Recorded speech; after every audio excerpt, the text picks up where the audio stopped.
বলে দাদা, বিশ্বের সবার মনির ছেলে যার নাম ছিল রাবণ রাজা। রাবণ রাজা কি আমার রঘুপতি রামচন্দ্র নিজের হাতে অকাল বোধন পূজা করে মেরেছিল। অকাল বোধন মানে দুর্গা পুজো, যে দুর্গা পুজো আপনারা আমরা দেখতে যাই, ওটা তো রামচন্দ্র করেছিল। কেন? রাবণের মৃত্যুর জন্য। তাহলে এই রাবণকে মেরে আমার রামচন্দ্রের অপরাধ হয়েছিল।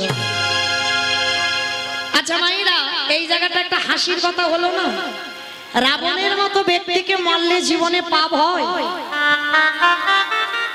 কি মায়েরা? পাপ হয়। রাবণের মতো দুরাচার, রাবণের মতো পাপিষ্ঠ লঙ্কার মাটি তো কেউ ছিল না। কি গো? কারণ যার নিজের 10,000 বউ ছিল, তথাপি বাবা ভগবানের বউকে চুরি করে এনেছিল। তাহলে তার মতো পাপিষ্ঠ আর পৃথিবীতে কেউ আছে? কে গো মায়েরা? আগে বলো তো দেখি, রাবণ ভালো লোক ছিল না খারাপ লোক ছিল? ভালো লোক। হাই ভগবান, বলে নাকি রাবণ ভালো লোক ছিল। ও মায়েরা, যার 10,000 বউ, তবু বাবা জগতে এত মেয়ে ছিল, কারোর পছন্দ হলো না, একেবারে ভগবানের বউ চুরি করতে হলো। ভগবানের বউ চুরি করতে হলো। আজকে সেই রাবণ রাজা কি করে ভালো হলো? এটাই তো তত্ত্ব। কীর্তন উপর থেকে শুনলে হবে না বাবা, তলিয়ে ভাবার নাম হলো তত্ত্ব। ভিতরে যেতে হবে। আর কীর্তন শুনতে শুনতে বাবা যে যত ভিতরে যাবে, কীর্তন শুনে রস আস্বাদন হবে। এই যে যারা যারা বলে রাবণ খারাপ, তারা জানে না বলে বলে রাবণ খারাপ। কারণ লঙ্কার মাটিতে সব থেকে বড় ভক্ত যদি থাকতে হয়, একজনই ছিল, যেটা হলো আমার রাবণ রাজা। তাহলে যেটা আপনারা আমরা দেখি সেটা কি ভুল? বলে না, মোটে ভুল নয়। একটা কথা মাথায় রেখো বাবা, কোন পুরুষ যদি মনে করে নারী হলো তার কাছে ভোগের সম্পদ, সারা জীবন সে ভোগ করেই যাবে। আর কোন পুরুষ যদি মনে করে নারী হলো তার কাছে আরাধনার বস্তু, নারী হলো সাধনার বস্তু, সারা জীবন নারীটার চরণ সাধনা করে সারা জীবন ওই পুরুষটা কাটিয়ে দেয়। তাহলে রাবণ রাজার যদি সীতামাকে নিয়ে ভোগ করার লালসা থাকবে, এই জায়গাটা ভালো করে বিচার করে উত্তর দেবে। যার 10,000 বউ ছিল, তার কি বাবা একটা ওই লঙ্কাতে ঘর ফাঁকা পড়েছিল না? কি গো, 10,000 বউ মানে 10,000টা ঘর, নিশ্চয়ই একটা দুটো তো এক্সট্রা ছিল। তাহলে সীতামাকে নিয়ে কি রাবণ তার ঘরে রাখতে পারলো না? রাখেনি। রেখেছিল কোথায়? হ্যাঁ, প্রশ্নেই তো উত্তর বেরিয়ে গেল। দেখেন, অশোক, যেখানে শোকের ছায়া লাগে না, সেইখানে সীতামাকে চুরি করে রেখেছিল। কেন? সীতামার চরণ সাধনা করবে বলে। তা যেদিন থেকে রাবণ রাজা সীতামাকে চুরি করে আনলো, সেদিন থেকে রাবণের স্ত্রী হচ্ছে পঞ্চসতীর মধ্যে একজন সতী। দেখবেন মায়েরা, সতী নারীরা বুঝতে পেরে যায় বাবা তার স্বামীর কখন মঙ্গল আর অমঙ্গল হবে। তা বুঝতে পেরে গেছে মন্দাদরী যে আমার স্বামীর কোনো দুর্ঘটনা ঘটবে। তা মন্দাদরী কাঁদছে, রাবণ রাজা এসে বলছে, স্বামী মন্দাদরী পাগলিনীর মতো কাঁদছে। তা রাবণ রাজা এসে বলছে, মন্দাদরী কাঁদো কেন? বলে কাঁদবো না, জগতে এত মেয়ে ছিল, কারোর পছন্দ হলো না, একেবারে তুমি ভগবানের বউটাকে চুরি করলে কেন? এই বুদ্ধিটা তোমার মাথায় এলো কেন? এতগুলো বউ ছিল, তোমার পছন্দ হলো না? রাবণ রাজা কথা বলতে বলতে বাবা সীতামাকে একবার ওই কথার ভিতরে মা বলে ফেলেছে। আর যেই না মা বলে ফেলেছে, সঙ্গে সঙ্গে মন্দাদরী প্রশ্ন করেছে, দাঁড়াও দাঁড়াও দাঁড়াও, সীতামা তোমার মা? বলে, আরে পাগলি, সীতামা তোমার মা। তা সীতামা যদি তোমার মা হলো, তাহলে ওই যে অশোক বটিতে রেখেছো, চেরিরা কেন সীতামাকে ধরে ধরে মারছে? রাবণ রাজা বলছে, মন্দাদরী শোনো, আমি তোমাকে একটা কথা বলি। ওই সীতামা হলো আমার ভব পারাপারের তরুণী, তরণী মানে কি গো মা? নৌকা। তরণী মানে নৌকা। আচ্ছা মা, ধরো নদীর ঘাটে একটা নৌকা বাঁধা আছে, আর যিনি নৌকাটা চালায় বাবা, সেই নৌকা যিনি চালাচ্ছে, নৌকাটা বেঁধে রেখে কোথাও খেতে যাক বা ঘুরতে যাক বা ঘুমাতে যাক বা বিশ্রাম করতে যাক। আচ্ছা বাবা, হঠাৎ যদি কেউ পাথরের টুকরো নিয়ে নৌকাতে বেশ করে মারে, আমাইরা মাঝি ছুটে দেখতে আসবে না তার নৌকাতে কে মারছে দেখি? তার নৌকাতে যদি মারে ছুটে দেখতে আসবে না? বুঝলে কিছু? যারা ভক্তি জীবনে নেমেছে বাবা তারা ঠিক বুঝতে পেরেছে, যারা কীর্তন বোঝে তারা বুঝতে পেরেছে। সীতামা যদি আমার নৌকা হয়, আর ওই নৌকাটা চালাই কে? আমার রঘুপতি রামচন্দ্র। আরে ভালো ভালো মন্দোদরি, ওই চেরি গুলো হলো এক একটা পাথরের রূপী। যতবার ওই ওই নৌকার গায়ে আঘাত করবে, যদি একেবারে মাঝি রূপী রামচন্দ্রের কানে চলে যায়, আমার মাঝি কি আর থাকতে পারবে? 7 সমুদ্র 13 নদী পার করে আমার সীতামাকে উদ্ধার করবার জন্য লঙ্কায় আসবে। কি বাবা বুঝেছো? আরো পরিষ্কার করে বোঝাই। আমার সিনেমা টিনেমা দেখো, আচ্ছা সিনেমা না দেখো, সিরিয়াল দেখো তো, সন্ধ্যা থেকে রাত 11টা পর্যন্ত ও পরপর হতেই আছে সিরিয়াল দেখো।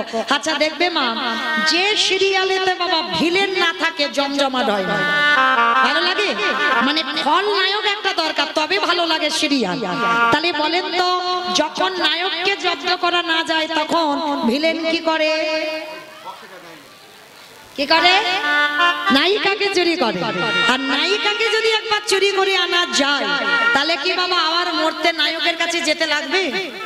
10 তলা বিল্ডিং থেকে নায়ক ঝাঁপিয়ে নায়িকার কাছে যাবে না? তাহলে লীলার মধ্যে ও তত্ত্বের মধ্যে দেখেন, আমার নায়িকা যদি সীতামা খায়,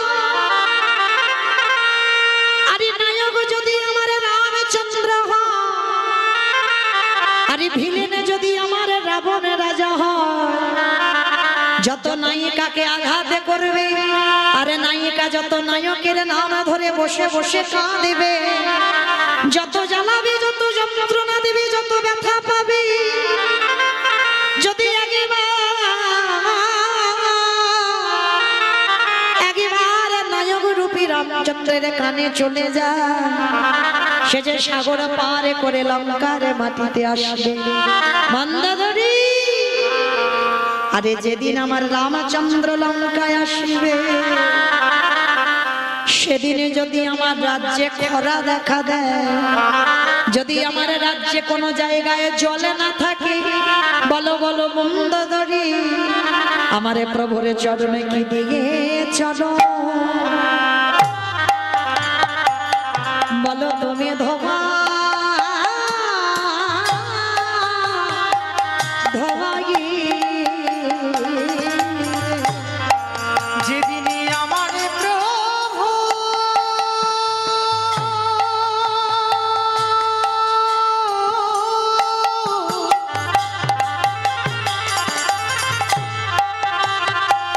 যেদিনই আমার প্রভু হরি বল হরি বল হরি বল।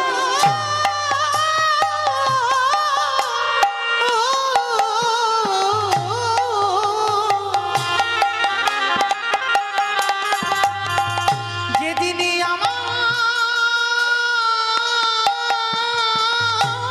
প্রভু এই লঙ্কায়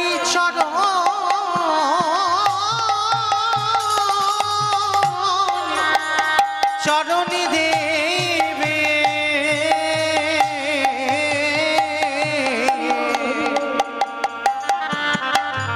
বলো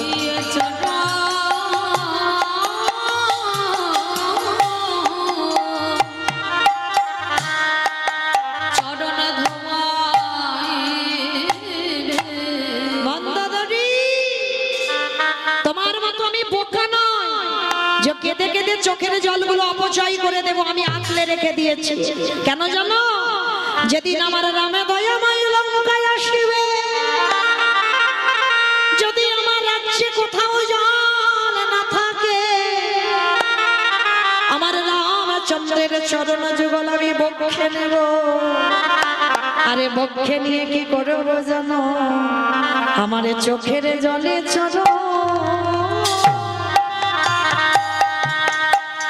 চরণ ধোয়া। হে রামে দয়া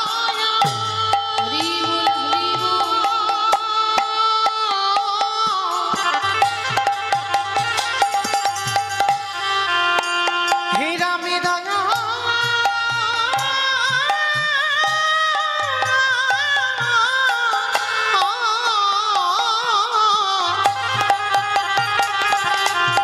হে রামে দয়া দয়া করো বলে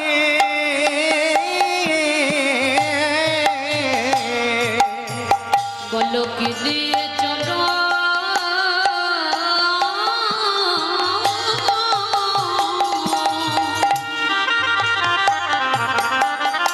চরণ ধোয়া। মনে রেখো মায়েরা, ভগবান ভক্তের দুটো জিনিস সহ্য করে না। এক হলো ভক্তের অহংকার, আরেকটি হলো ভক্তের চোখের জল। এই জগতে যদি একজন ভক্ত আমার গোবিন্দ চরণ তলে বসে একেবারে যদি বলিতে পারি কৃষ্ণ তোমারে খোলাবে বলি, আমারই ভগবান পৃথিবীর যেখানে থাকুক না কেন, ভগবান আমার পৃথিবীর যেখানে থাকে যাই না কেন, ভক্ত যদি একেবারে কাঁদা প্রাণী ডাকে আমারে ভগবান কি থাকতে পারে? যে জন্য তাই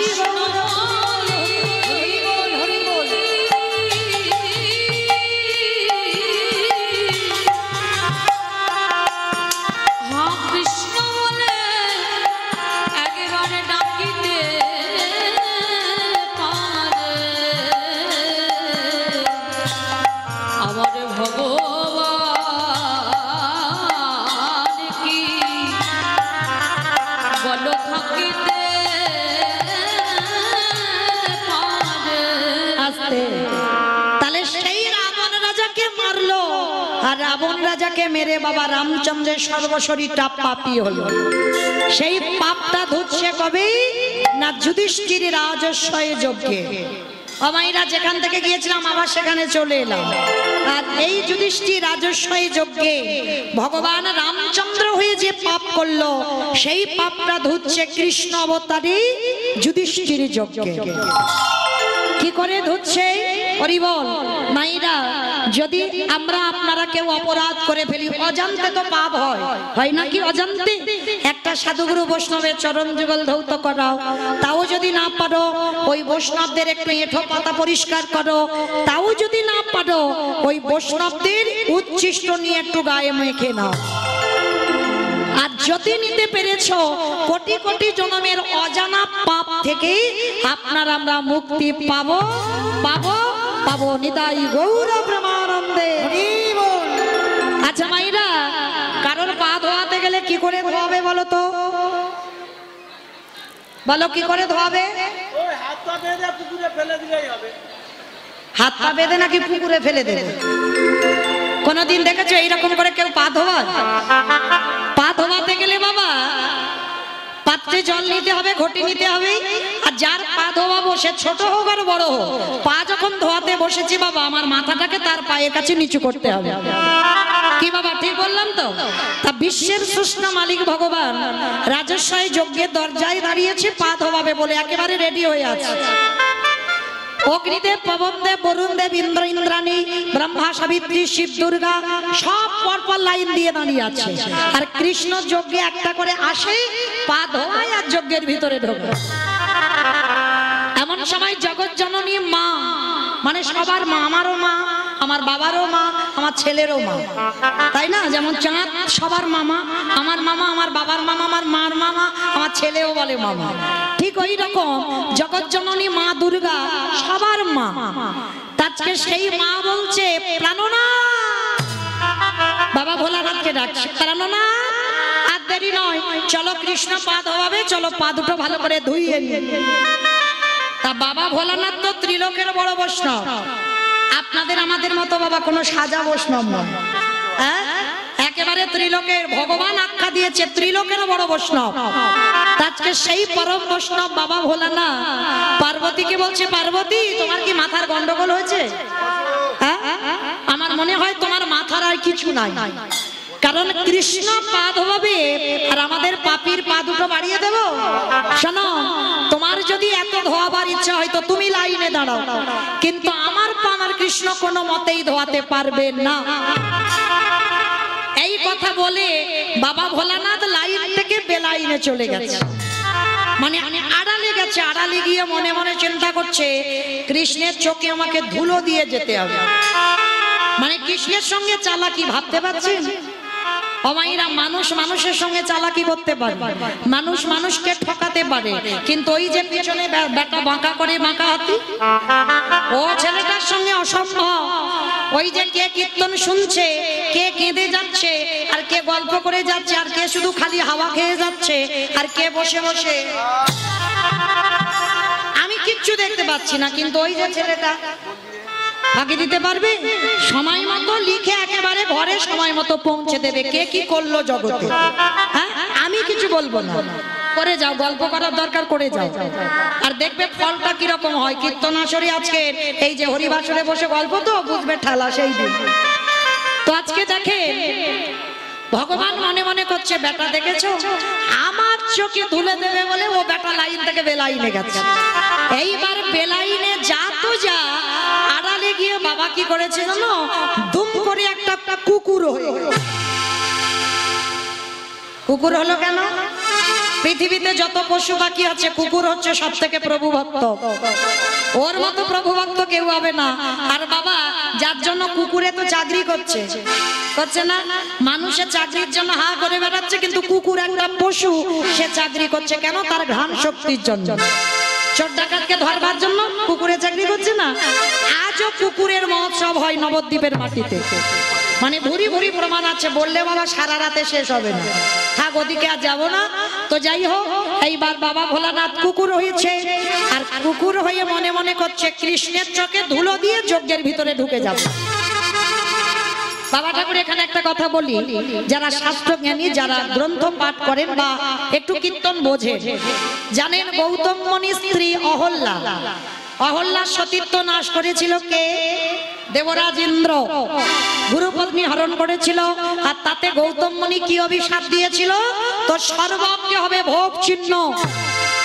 আর সেটা পরবর্তী দিনে হলো গৌতম মুনির আশীর্বাদে সহস্র চোখ, মানে দেবতা দেবরাজ ইন্দ্রের শরীরে সহস্র চোখ, হাজার হাজার চোখ, কিন্তু তার থেকে তো আমার ওই ছেলেটার শরীরে আরো চোখ বেশি। কি গো, ইন্দ্রের থেকে বেশি না? ও দেখতে পাচ্ছ তোমরা, শুধু দুটো চোখ বাঁশি নিয়ে বাজাচ্ছে, কিন্তু না, ও চোখ চারদিকে ঘুরে ঘুরে বেড়াচ্ছে। কে কি করছে? তো এইবার বাবা ভোলানাথ তো ওদিকে কুকুর হয়েছে, ভগবান পিছন থেকে সব দেখতে পাচ্ছে। এইবার ইচ্ছা করে ভগবান মাথাটা নিচু করে পা ধুইয়ে যাচ্ছে, আর বাবা ভোলানাথ কুকুর রূপটা ধরে চারটে পা, এক পা দু পা করে পিছন থেকে এসে কৃষ্ণের পায়ের মাঝখানটা একটু ফাঁকা মতো দেখেছে।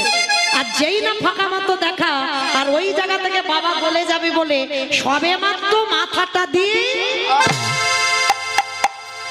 আর যেই না মাথাটা দিয়েছে সঙ্গে সঙ্গে কৃষ্ণ দুটো হাঁটু নিয়ে কুকুরের কানের কাছে চেপে। এইবার দেখ কেমন লাগে। এইবার যত কুকুরের কানের কাছে চেপে ধরে, কুকুর কি করবে? কেউ কেউ করবে, বারবার বলছে কৃষ্ণ ছেড়ে দে, কৃষ্ণ ছেড়ে দে, কৃষ্ণ ছেড়ে।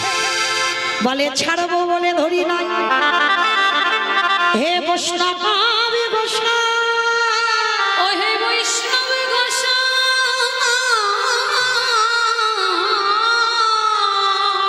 জারি আগে বাবার ছেড়ে দি, জারি আগে বাবার ছেড়ে দি, তারি জীবনে কোনোদিনই আমি জানি ধরি না, না কোনোদিন ধরি না।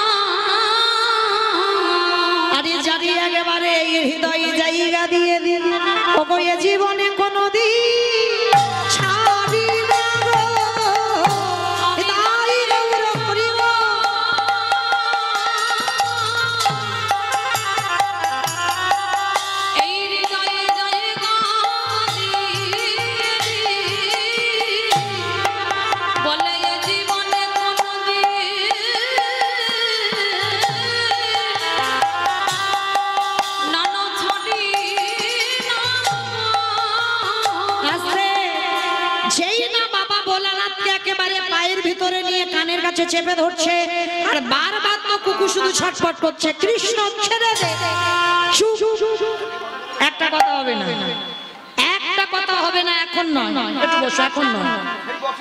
যেই না বাবা আজকের ভগবান কৃষ্ণ কি করেছে, ওই কুকুরটাকে বেশ করে মোটা দড়ি নিয়ে আস্তে পাস্তে বেঁধেছে।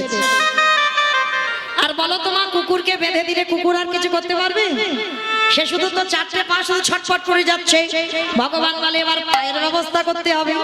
এইবার মোটা দড়ি নিয়ে কুকুরের চারটে পা এক জায়গা বেঁধেছে। আর যেই না চারটে পা এক জায়গায় বেঁধে দেওয়া, এইবারে নয়ন জলে বুক ভাসিয়ে কাঁদি, কৃষ্ণ রে, হরে কৃষ্ণ রে,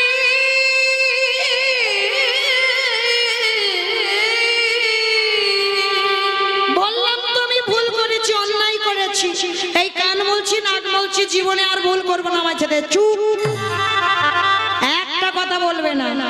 দেখো খালি কি করে যায়। এইবার কুকুরের চারটে পা এক জায়গা বেঁধে দিয়ে, এই জায়গাটা ভালো করে শুনবেন, সবার পা বাবা ঘটিতে করে জল দিয়ে ধোয়াচ্ছে। আর ভগবান বৈষ্ণবকে কোন জায়গায় রেখেছে দেখেন। আর বাবা সেই বৈষ্ণবদের পিছনে লাগতে বাবা আমরা ভুল করি না, লাগি না বৈষ্ণবদের পিছনে, অমুক বড় বৈষ্ণব হয়েছে না, খবরদার, চরম ধরে বলে যাই, নিজে পারবো না অন্যের পিছনে লাগতে ছাড়বো না, কখনো করো না। কেন? একজন মানুষকে বলো তো যে 1 মাস অন্তত একটু নিরামিষ সেবা করে দেখতে, হরিবল হয়ে যাবে। এখন বাবা মা মরে গেলে সে মালসার ভাত খাওয়া উঠে যাচ্ছে, বলে 15 দিন খেতে হবে হবুসি, ওই পারবো না বাবা, ওই 1 সপ্তাহ 5 দিন মোটামুটি হবে। সে 15 দিন থেকে 1 সপ্তাহ 5 দিনে এসেছে। আবার অনেকে 3 দিন বাবা ছেলে হয়েও 3 দিন মালসার ভাত খাচ্ছে। যদি বলেন বাবা আপনাদের এই গ্রামে নয়, আমার গ্রামে হচ্ছে, দেখেছি নিজের চোখে। এখন বাবা মার সাথেও সে হবুসি খাওয়া উঠে যাচ্ছে, কিন্তু তারাই বৈষ্ণবদের পিছনে নিন্দা করে বেড়ায়। কিন্তু চরম ধরে বলছি বাবা, বৈষ্ণব অপরাধ করি যেবা গঙ্গা স্নানে যাওয়া,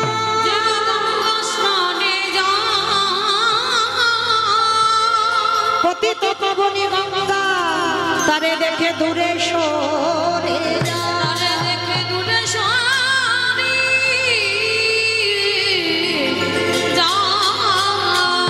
বৈষ্ণব দেখে যেবা নানামাই মুন্ড, তার মুন্ড পড়ে যায় নরকের কুণ্ড।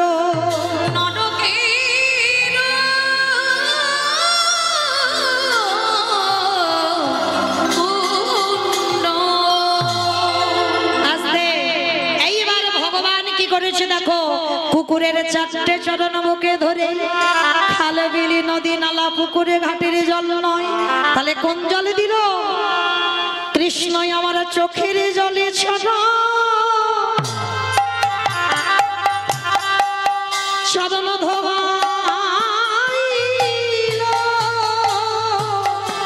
তাই গৌর প্রেমানন্দে হরি বল।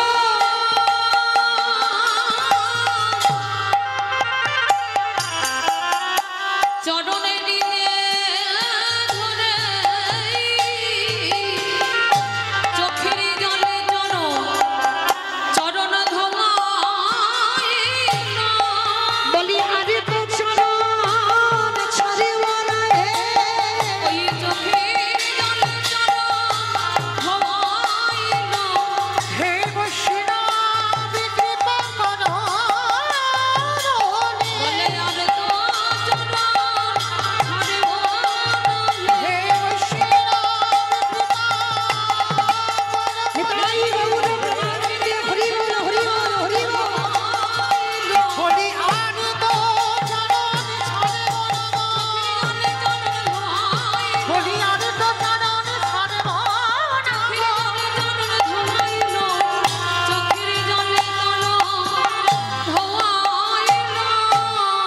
আসতে তাহলে মায়েরা আজকের বোঝা গেল সেই পরম বৈষ্ণব বাবা ভোলানাথ কুকুর হয়েছে। বাবা একটা প্রেস্টিজের ব্যাপার, আর শিব হতে পারছে না। সেই দিন কৃষ্ণের চরণ ছুঁয়ে বলেছিল, কৃষ্ণ রে আহাগত কলিকালি আমি আর শিব হব গিয়েছিলাম আবার সেখানে রিটার্ন ফিরে এলাম। বুঝতে পেরেছো তো? আমি কি বলেছিলাম? সত্যতে শিব হলো, ত্রেতাতে শিব হলো, দাপরে শিব হলো, কলিতে শিব নয়। কারণটা কি? এই হলো তার কারণ। এইবার কৃষ্ণের চোখের জল কুকুর রূপী ভোলানাথের চরণে পড়ল। সেদিন ভোলানাথ বলেছিল, কৃষ্ণ আগত কলিকালে আমি আর শিব হব না, আর তুই আমার কৃষ্ণ হবি না, তুই হবি নদী আর নিমাই চাঁদ। নদিয়ার নিমাই চাঁদ। কৃষ্ণ রে ওরে কৃষ্ণ রে। 12 বছরে তুলসী ভাসিয়ে তোকে আহ্বান করব, আমার ডাকে তুই নদিয়ায় নামবি, আমি শান্তিপুরে যাব, আমার নাম হবে অদ্বৈত আচার্য গোসাই। তুই আমার কৃষ্ণ নয়, তুই হবি আমার নিমাই পণ্ডিত। তো যেদিন তুই নদিয়ায় আসবি, আমি শান্তিপুর থেকে তোর সঙ্গে দেখা করতে যাব। তোর আর আমার যেদিন মুখোমুখি সাক্ষাৎ হবে, এই রাজস্বাই যজ্ঞে যেমন তোর চোখের জল কুকুরের পায়ে পড়ল, এই কুকুরে যেদিন অদ্বৈত হবে, আজকে যে তোর কাছে ঋণী হয়ে গেলাম, এই ঋণটা সেই দিনে শোধ করবো। ওরে এমনি করে চলো